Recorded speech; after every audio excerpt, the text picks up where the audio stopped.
केली नाम की एक युवा फैन ने अपने दोस्त की चुनौती स्वीकार करते हुए ट्विटर पर ये चौंका देने वाली तस्वीर पोस्ट की। केली ने बताया कि बात कुछ इस तरह शुरू हुई थी। बीटीएस कितने खूबसूरत हैं, मैं उनके लिए अपने मुंह में हथौड़ा तक डाल सकती हूँ।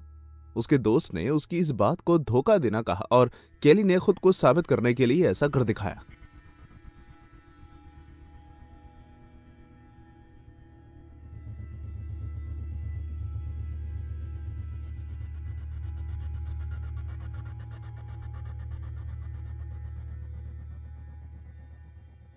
एक कहावत है कि किसी भी चीज की अत अच्छी नहीं होती, और मैं ये बात यकीन से कह सकता हूं कि जिसने भी ये कहा है सच ही कहा है। मेरा नाम जैक्सन है, मैं मलबरी हाई स्कूल में पढ़ता हूं। मेरा सबसे करीबी दोस्त नोआ बहुत ही मजाकिया है और गलती से उसकी कजन हैना मेरी गर्लफ्रेंड है। इसलिए उन दोनों में हमेशा जंग चलती रहती है कि चाहे फिर वो घर पर हो या स्कूल में। नोआ हमेशा हैना को परेशान करने के लिए नए नए तरीके ढूंढता रहता है। भाई बहन के बीच होने वाली वही आम शरारतें जिनसे कभी किसी को कोई नुकसान नहीं हुआ।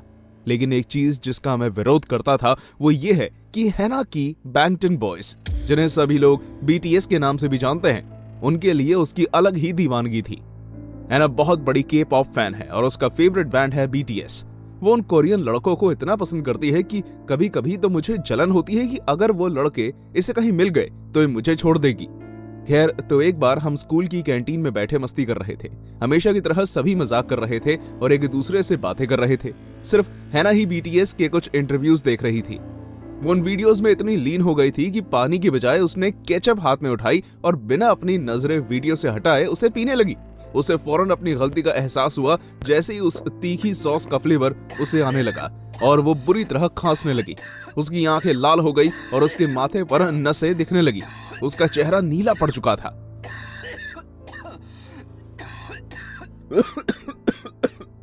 ओह नो हैना, क्या तुम ठीक हो? पानी पानी। हमने उसे पानी दिया, लेकिन वो केचप उसके गले में इस तरह चिपक गई थी कि उसका गला बुरी तरह से सूख चुका था और इसी वजह से उसने अपनी ही प्लेट में उल्टी कर दी। सभी लोगों को घिन आने लगी और वो उस टेबल से दूर हट गए।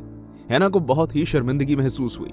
मैंने उसे थोड़ा और पानी दिया जो उसने एक ही घूंट में खत्म कर दिया और फिर इधर उधर देखने लगी। सभी लोग उसे घूर रहे थे क्योंकि उसकी वजह से इतना बड़ा सीन हो गया था। मैंने ध्यान नहीं दिया कि वो केचप थी। हद है ना, तुम कितनी लापरवाह हो। किसी को तुम्हारा इंटरनेट कनेक्शन बंद करवाना पड़ेगा ताकि तुम बीटीएस की और वीडियोस ना देख पाओ क्या? जैसे ही नोआ ने यह कहा, मैंने देखा कि हैना का चेहरा गुस्से से लाल हो गया। तुम बहुत ही बदतमीज हो नोआ, ये कहते हुए वो कैंटीन से गुस्से में निकल गई। जाहिर है मैं उसके पीछे गया और पूरा दिन उसे नोआ से दूर रखने की कोशिश करता रहा। कुछ वक्त के बाद उसका गुस्सा ठंडा तो हो गया, लेकिन मैं देख सकता था कि उसका बीटीएस के लिए पागलपन हद से ज्यादा बढ़ता जा रहा था। कुछ दिनों के बाद जब हम अपनी बायोलॉजी की क्लास में बैठे हुए थे, तब हमारे प्रिंसिपल हमारे एक लड़की के साथ क्लास में आए। वो लड़की काफी शर्मीली और घबराई हुई लग रही थी। उसे देखकर मेरा ध्यान जिस चीज पर सबसे पहले गया वो थी उसकी टी शर्ट। उस पर बीटीएस के सभी सदस्यों की फोटो थी। नोआ ने भी वो देखा और दबी हुई आवाज में हैना से कहा, लगता है तुम्हारे कंपटीशन में कोई आया है प्यारी बहना, अपना मुंह बंद रखो।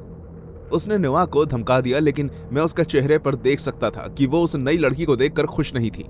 तो इस लड़की ने अपना नाम बेट्सी बताया और उसी दिन से हमारी क्लास में शामिल हो गई। जबकि पहली नजर में वो हमें काफी शर्मीली लग रही थी, लेकिन धीरे धीरे वो भी खुलने लगी। एक दिन मैं हमारे स्कूल की केमिस्ट्री लैब से गुजर रहा था जब मैंने नोआ को उस नई लड़की को किस करते हुए देखा। हालांकि नोआ ने मुझे नहीं देखा था, लेकिन बेट्सी ने मुझे देख लिया। जिस तरह उसने मुझे घूरा उससे मैं एक बार तो डर गया और फौरन वहां से निकल गया। लंच ब्रेक के बाद हम स्कूल के पीछे स्मोक करने के लिए मिले और नोआ बेट्सी को अपने साथ ले आया। हैना और मैं इस चीज की उम्मीद नहीं कर रहे थे, इसलिए वहां का माहौल थोड़ा अजीब हो गया। हैना ने बेट्सी की तरफ देखा और पूछा, क्या किसी ने तुम्हें बीटीएस की टी शर्ट दी है या फिर तुम भी उनकी फैन हो? मैं कोई फैन नहीं हूं, मैं उनकी पूजा करती हूं। हैना ने बेट्सी से एक आम सवाल पूछा था, लेकिन उसका जवाब बहुत ही कठोर शब्दों में मिला। तो फिर तुम्हें उनके बारे में सब कुछ पता होगा? हाँ जी हाँ, एक एक चीज। क्या वाकई? क्या तुम जानती हो जंगकुक बीटीएस में शामिल होने से पहले क्या करना चाहता था? नहीं। क्या तुम्हें मालूम है? वो एक टैटू आर्टिस्ट बनना चाहता था। लगता है तुम उनकी इतनी बड़ी फैन नहीं हो जितना कि मैं हूं। है ना अपनी जीत की खुशी में उस पर हंसने लगी और बेट्सी लड़ाई शुरू होने से पहले ही हारने से नाराज हो गई। उन दोनों के बीच ये तनाव देखकर नोआ ने मजाक करते हुए कहा, देखकर लगता है कि मेरे दोनों लड़कियां आपस में अच्छे से घुल मिल रही हैं। क्योंकि तुमने उनके 2-4 इंटरव्यू देख लिए हैं इसका मतलब ये नहीं कि तुम उनकी मुझसे बड़ी फैन हो। सच्चे फैन का मतलब होता है कि तुम अपने आइडल के लिए किस हद तक जा सकती हो और मैं उसमें किसी को भी हरा सकती हूँ। मुझे नहीं लगता, हैना ने अपनी सिगरेट जलाते हुए कहा, लेकिन अचानक बेट्सी ने उसके हाथ से लाइटर छीन लिया और कुछ ऐसे किया जो कोई सोच भी नहीं सकता था। क्या तुम बीटीएस के लिए ये कर सकती हो? उसने लाइटर जलाया और उसकी फ्लेम अपनी जीभ के नीचे रख ली। उसकी जलती हुई जीभ से धुआं निकलते ही हम सब डर गए, लेकिन उसने उफ तक नहीं की। उसकी स्किन जलने लगी और हम सब उसे चौंकते हुए देखते रहे। नोआ ने उसके हाथ से लाइटर फेंक दिया और चिल्लाया, ओ माय गॉड, क्या तुम पागल हो? ये बात अपनी बहन को बताओ। यही है वो जो मुझे चुनौती देना चाह रही थी। हैना कुछ भी कहने की हालत में नहीं थी और मेरे पास भी कोई शब्द नहीं थे। बेट्सी वहां से चली गई और नोआ उसके साथ साथ उसे लेक्चर देते हुए चलने लगा कि जो उसने किया वो कितना खतरनाक था। हैना पूरे दिन कुछ नहीं बोल पाई। मैं नहीं बता सकता कि किस बात ने उसे ज्यादा डरा दिया था, जो बेट्सी ने किया या फिर ये कि बेट्सी बीटीएस के लिए हैना से ज्यादा हद पार कर सकती थी। उस रात हम सबको एक पार्टी में जाना था। हमारे एक सीनियर ने वो पार्टी अपने फार्म हाउस पर रखी थी। पहले तो हैना जाना नहीं चाहती थी, लेकिन जैसे ही नोआ ने बताया कि बेट्सी भी आ रही है, वो फौरन तैयार हो गई। मैं जानता था, उसी वक्त मुझे लगने लगा था कि आज कुछ बुरा होने वाला है। हम पार्टी में पहुंचे और मैंने बहुत कोशिश की कि मैं हैना को बेट्सी से दूर रखूं, लेकिन आखिरकार वो आमने सामने आ ही गए। हैना ने अपनी तीसरी बियर खत्म करते हुए कहा, मैं तुमसे बड़ी फैन हूं, घटिया लड़की। तो चलो ठीक है, एक मुकाबला करते हैं, मैं तैयार हूं। हम बैकयार्ड में खड़े थे जहां पास में एक टूल बॉक्स रखा हुआ था। बेट्सी उसके पास गई और उसने डब्बे में से एक हथौड़ा निकाला। बेट्सी, ये तुम क्या कर रही हो? मैं इस हथौड़े को अपने मुंह में डाल सकती हूं और ये साबित कर सकती हूं कि मैं बीटीएस की सबसे बड़ी फैन हूं। तुम ऐसा नहीं कर सकती बेट्सी, तुम पागल हो। क्या क्या कहा तुमने मुझे? बेट्सी ने अपना मुंह खोला और उस हथौड़े को अपने मुंह में डालने की कोशिश करने लगी। 3-4 बार कोशिश करने के बाद भी वो ऐसा नहीं कर पाई। हैना उस पर हंसने लगी और उसे पागल बुलाने लगी। अपनी इस बेइज्जती को बर्दाश्त ना करने के कारण बेट्सी ने अचानक पेचकस उठाया और अपने होठों को आसपास से काटने लगी ताकि उसका मुंह बड़ा हो सके। पार्टी में आए सभी लोग ये भयानक मंजर देखकर चिल्लाने लगे। उसकी स्किन की कटने की आवाज और उसकी चीख अब भी मेरे कानों में गूंजती है। जैसे उसका यह दर्दनाक किस्सा खत्म हुआ, उसने रुमाल से अपने मुंह पर लगा खून साफ किया और उसी वक्त हथौड़ा मुंह में रख लिया। वो इसी तरह हथौड़े को अपने कटे हुए मुंह में लिए हंसने लगी। इसकी जगह अगर मैंने उस दिन भूत देख लिया होता तो मैं इतना नहीं डरता, लेकिन वो मंजर मैं आज भी जब याद करता हूं तो मेरी रूह कांप जाती है। हैना डरते हुए चिल्लाई और जमीन पर बेहोश होकर गिर गई। हमने एम्बुलेंस बुलाई और हैना को फौरन हॉस्पिटल ले गए। नोआ उससे मिलने हॉस्पिटल गया, लेकिन उसके पेरेंट्स ने उसे बेट्सी के पास तक नहीं जाने दिया। मुझे नहीं पता कि बेट्सी के पेरेंट्स को ऐसा क्यों लगता है कि इन सब में हमारा कोई दोष था और हॉस्पिटल से आने के बाद वो बेट्सी को लेकर चले गए। मुझे आज भी लगता है कि ये पहली बार नहीं है कि उस लड़की ने खुद को नुकसान पहुंचाया होगा ताकि वो खुद को सही साबित कर सके। आखिर वो स्कूल के आधे साल में आई ही क्यों? आपको क्या लगता है? मनोरंजन की इस दुनिया में बहुत से अफवाहें और अलग अलग टिप्पणियां हैं। कुछ को खारिज कर दिया गया है, कुछ की पुष्टि कर ली गई है और कुछ के बारे में बिना कहे उन्हें छोड़ दिया गया है। इन सब में बहुत ही कम ऐसी बातें हैं जो बहुत ही अजीब, पागलपन से भरी और भयानक हैं, लेकिन हम कैसे मान सकते हैं कि वो सच है भी या नहीं? के पॉप इंडस्ट्री में कुछ चीजें ऐसी भी हैं जो टैलेंट और स्किल से बढ़कर हैं कि आप किस तरह दिखते हैं। आखिरकार ये दक्षिण कोरिया का अहम हिस्सा है और आप इसे बहुत ही बारीकी से बीटीएस ग्रुप में देख सकते हैं, जिनके सदस्य हर तरह से परफेक्ट दिखते हैं। सभी जानते हैं कि ये 7 लोगों का समूह है ना? लेकिन कुछ ऐसे लोग भी हैं जिनका मानना है कि इनमें एक 8वां सदस्य भी था। मैं किम जी हुन की बात नहीं कर रहा, क्योंकि अंततः उसे ठुकरा दिया गया था, जिसका मतलब यह है कि कोई और था जिसने वो जगह पाई थी। 2012 में जब बीटीएस बना और उनके गाने से भी पहले एक 8वें सदस्य को चुना गया था। उसका स्टेज का नाम था डी यूल और वो भी बाकी सभी सदस्यों की तरह एकदम परफेक्ट और टैलेंटेड था। उस वक्त मैं बिग हिट म्यूजिक के साथ काम कर रहा था, इसलिए मुझे इन सब के बारे में पता था। मैं ये भी जानता हूँ ये सब एक रात को शुरू हुआ। जब मैं अपने काम खत्म करके स्टूडियो से बाहर जा रहा था, मैंने किसी को दरवाजे पर देखा। उसे सिक्योरिटी गार्ड ने पकड़ा हुआ था। इन्होंने मुझे ठुकरा दिया, इन लोगों ने मुझे मना किया है। आखिर तुमने ऐसा क्यों किया? तुम्हें मुझे इसका जवाब देना ही होगा। वो लंबे कद और काले बालों वाला आदमी था जिसके नैन नक्श साउथ कोरिया के लग रहे थे। दिक्कत थी उसके चेहरे में। वो दिखने में बहुत ही अजीब था, जैसे उसका चेहरे की आकृति बिगड़ी हुई हो। मैं ना चाहते हुए भी उसे देखकर डर सा गया। सिक्योरिटी गार्ड ने बहुत ही मुश्किलों से उसे पकड़ कर रखा था, लेकिन वो काफी जान लगाकर बिल्डिंग के अंदर आने की कोशिश कर रहा था। कुछ देर बाद उसने कोशिश करनी बंद कर दी और मुझे घूरने लगा। तुम ऐसे क्या देख रहे हो? आओ मेरी मदद करो, उन्हें मेरे सवालों का जवाब देना ही होगा। मैं आगे बढ़ा, लेकिन उसे जवाब देने के लिए नहीं बल्कि वहां से निकलने के लिए। मुझे नजरअंदाज मत करो, मदद करो मेरी। क्या तुम जानते नहीं कि मैं कौन हूँ? मैं बीटीएस का 8वां सदस्य हूँ। जैसे ही मैंने उसे सुना मैं हक्का बक्का रह गया। हाँ जरूर, लेकिन तुम्हारी गलतफहमी दूर करने के लिए माफ करना, बीटीएस का 8वां सदस्य चुन लिया गया है और वो तुम्हारी तरह तो बिल्कुल नहीं दिखता। तुम्हें शायद समझ नहीं आ रहा, मैं इस काम के लिए सबसे बढ़िया इंसान हूँ। मैं अद्भुत हूँ, कोई भी मेरे कला का मुकाबला नहीं कर सकता। मैं सबसे योग्य। मुझे माफ करना, लेकिन जितना मैं जानता हूँ उन्हें किसी और की अब कोई जरूरत नहीं है और वो जिसे चुन चुके हैं उसकी जगह किसी और को नहीं लेंगे। मैं तुम्हें यही सलाह दूंगा कि घर चले जाओ और इस बारे में भूल जाओ। वो मुझे जवाब दिए बिना बच नहीं सकते। मैं जानना चाहता हूँ कि मुझे क्यों नहीं चुना गया। मुझे एक अच्छी वजह चाहिए। मेरा यकीन करो, वो पूरी सिचुएशन ही मुझे बहुत बेतुकी लग रही थी। मैं तो ये सोच रहा था कि क्या इस आदमी ने कभी अपनी शक्ल शीशे में नहीं देखी कि वो ये जानना चाहता है कि उसे चुना क्यों नहीं गया। कहीं ये पागल तो नहीं है। खैर, कुछ हफ्तों बाद हफ्ते के एक आम काम के दिन पर मैं ऑफिस पहुंचा और लिफ्ट लेकर उस मंजिल पर गया जहां मैं काम करता था। हमेशा की तरह मैंने अपना काम शुरू किया, लेकिन किसी वजह से मैं रुक गया। मुझे दो लोगों के बीच बहस होने की आवाज आने लगी, लेकिन मैं ये नहीं समझ पा रहा था कि वो क्या कह रहे हैं, क्योंकि वहां की दीवारें साउंड प्रूफ थी। लेकिन फिर भी मुझे चिंता थी, क्योंकि आमतौर पर वहां ऐसा नहीं होता था। जैसे ही मैं अपने ऑफिस से निकला, मैं हॉलवे की तरफ देखने लगा। अचानक कुछ सिक्योरिटी गार्ड्स मेरे पीछे से भागते हुए आए। वो किसी कमरे की तरफ भाग रहे थे। मैंने देखा कि वो हमारी कंपनी का एक मुख्य प्रतिनिधि के कमरे में जा रहे थे। बाहर निकलो यहाँ से, मुझे समझ नहीं आ रहा कि मेरे कमरे में आया कैसे। हाथ मत लगाओ मुझे, मेरी बात अभी खत्म नहीं हुई है। ये वही आदमी था फिर से।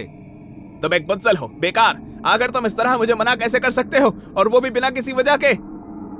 अबे तुम्हें किसी भी तरह की वजह बताने की जरूरत नहीं है। मैं धीरे धीरे करीब जाने में हिचकिचाया नहीं।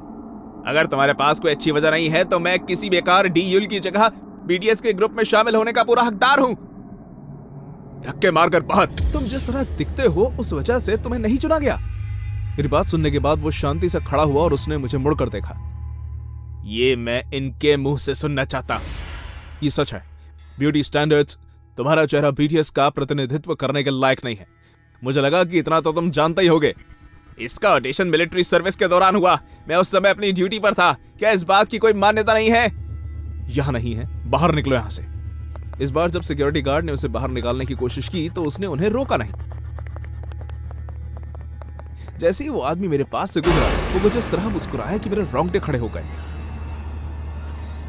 उस इंसिडेंट के बाद हफ्तों बीत गए और साल खत्म हो गए, लेकिन वो आदमी दोबारा नहीं दिखा। एक दिन अंधेरा होने के भी कई घंटों बाद मैं अपना सामान संभालकर घर जाने की तैयारी करने लगा। उस दिन लिफ्ट खराब थी, इसलिए मैं सीढ़ियों से नीचे उतर रहा था।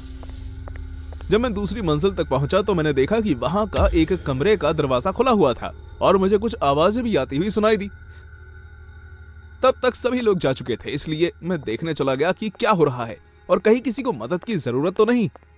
मैंने हॉलवे में चलना शुरू कर दिया और इस चीज पर ध्यान देने लगा कि आवाज कहां से आ रही है। दाएं तरफ से दूसरा कमरा। जैसे ही मैं कमरे तक पहुंचा, आवाजें आना बंद हो गई। धीरे धीरे मैंने दरवाजा खोला, अंदर गया और लाइट चलाई। मुझे अभी कमरे में देखने का मौका भी नहीं मिला है कि मैं बेहोश हो गया। जब मुझे होश आया तो कमरे की दूसरी तरफ मैंने सबसे पहले अपने सामने डी-यूल को बेहोशी की हालत में देखा। जैसे ही मेरी नजर उसके चेहरे और शरीर पर लगे कट पर गई तो मैं डर के मारे कांपने लगा। क्या तुम्हें पसंद आया जो मैंने किया? मेरा काम अभी खत्म नहीं हुआ है। एक पल के लिए मुझे ऐसा लगा जैसे मेरा दिल धड़कना बंद हो गया, लेकिन मैंने फिर भी अपनी बाईं ओर देखा। वहां वही आदमी बैठा हुआ था। कम ऑन, अब ऐसी शक्ल मत बनाओ। मैंने वही किया जो मुझे करना चाहिए था। तुम लोगों को एक परफेक्ट 8वां सदस्य चाहिए था, है ना? मुझे लगता है कि अब तुम्हारे पास वो नहीं है। इसमें उसकी गलती नहीं है, तुम्हारी है। तुम्हें खुद को बदलना चाहिए था। तुम्हें अपना चेहरे की प्लास्टिक सर्जरी करवानी चाहिए थी। तुम सब झूठ में जीते हो। अगर मैं अपना चेहरा ठीक करवा भी लेता तो तुम फिर से एक नई कमी ढूंढ लेते। तुम लोग स्वार्थी हो। क्या तुम्हें कभी अपने बच्चों के बारे में सोचना नहीं पड़ता? उन्हें कैसा लगेगा अगर वो अपने माँ बाप की तरह सुंदर ना निकले तो? ये सब बकवास है, झूठ है, स्वार्थ है जिसका कोई हल नहीं निकलता। वो आदमी उठा और डीयूल की तरफ बढ़ने लगा। रुको, मैं सबको दिखा दूंगा, सबको। मैं कभी नहीं भूल पाऊंगा जो मैंने देखा और जो मैंने सुना। उस आदमी ने चाकू निकाला और डीयूल के चेहरे पर और भी ज्यादा कट मारने लगा, और इस बार और भी गहरे।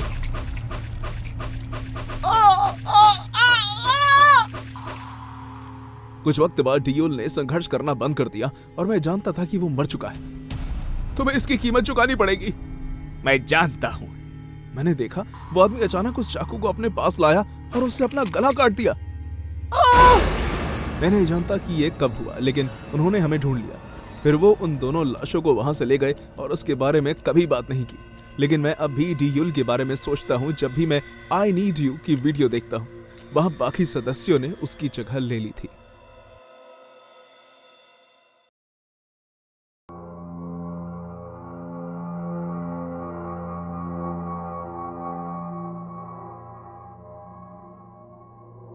मेरा नाम जेम्स है। मैं हमेशा से ही रॉक म्यूजिक पसंद करने वाला इंसान रहा हूँ। इसलिए जब बीटीएस आया तो मुझे उसमें कभी कोई रुचि नहीं रही। लेकिन मुझसे बिल्कुल अलग मेरी बेस्ट फ्रेंड उस बैंड के लिए पागल थी। मेरी के साथ मेरी बहुत ही अजीब दोस्ती थी।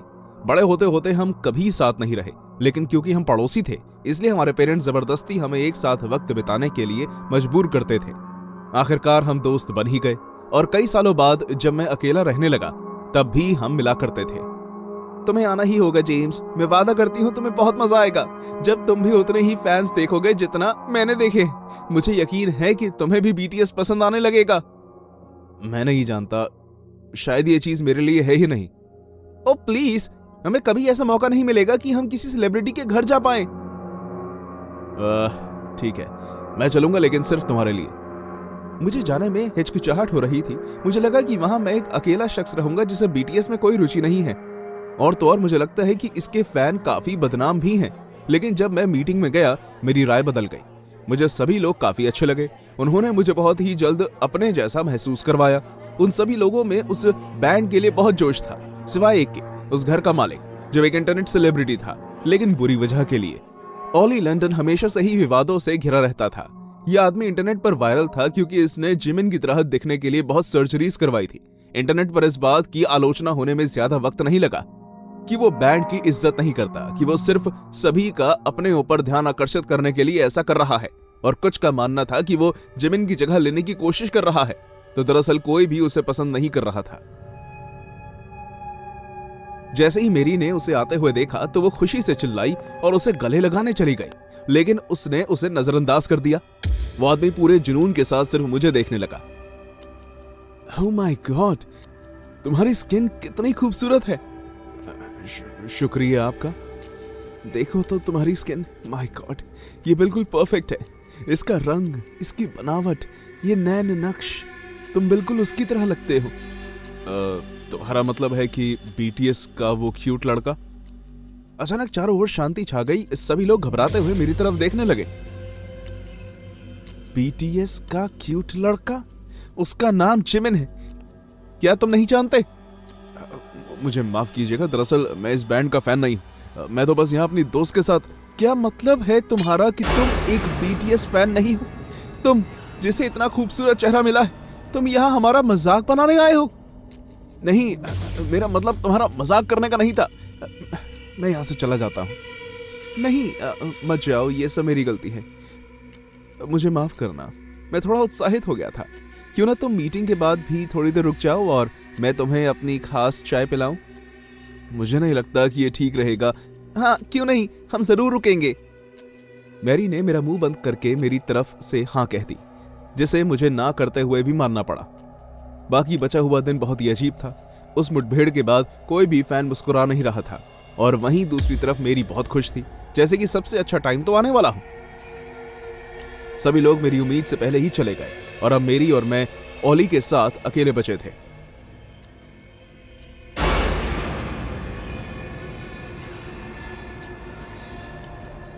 तो अच्छा घर है। मैंने चुप्पी तोड़ने के लिए हिचकिचाते हुए कहा, क्या हमेशा से ही तुम्हारी स्किन इतनी खूबसूरत और परफेक्ट रही है जेमी? मेरा नाम जेम्स है। हाँ हाँ, जो भी है। लोग तो तुम्हें हमेशा सड़क पर ही रोक लेते होंगे, है ना? तुम बिल्कुल जिमिन की तरह दिखते हो। दरअसल मैं उसकी तरह दिखता नहीं हूं, बस उसी जगह से हूं जहां से वो है।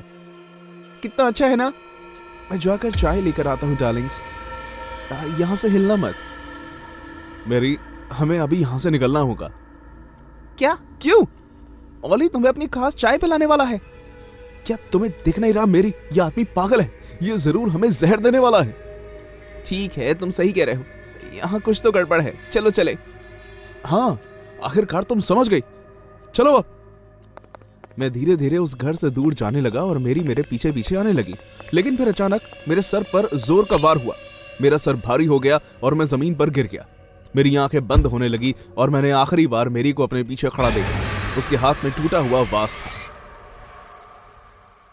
जब मुझे होश आया तो पहले तो मैं समझ ही नहीं पाया कि मैं कहां हूं या फिर क्या हुआ।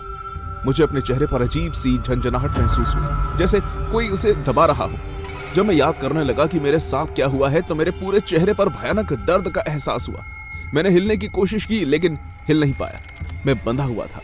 मैंने जब सामने देखा तो मैं बुरी तरह डर गया। मैं शीशे में देख रहा था और उसमें मेरा पूरा चेहरा सिवाय मेरी आंख और नाक के बैंडेज से ढका हुआ था। तुम तो जाग गए डार्लिंग। मेरे सामने ओली थी, लेकिन उसमें कुछ तो अजीब लग रहा था। उसका चेहरा पहले से ज्यादा बदसूरत लग रहा था। उसने अपने चेहरे पर बहुत ज्यादा स्किन टेप से चिपकाई हुई थी। उसकी आंखों में अब और भी ज्यादा गहराई थी। मुझे ऐसा लग रहा था जैसे वो अपनी आंखों से ही मुझ में छेद कर देगा। मैं समझ सकता हूं कि तुम बहुत कंफ्यूज हो गए। तुम्हारी दोस्त बहुत ही निर्दयी है। हे, इसे समझना तुम्हारे लिए मुश्किल होगा, इसलिए मैं तुम्हें सीधे सीधे ही बता देता हूं। मेरे चेहरे पर लगी ये खूबसूरत स्किन देख रहे हो, ये तुम्हारी है। जब तुम सो रहे थे तो मैंने उसे उखाड़ लिया।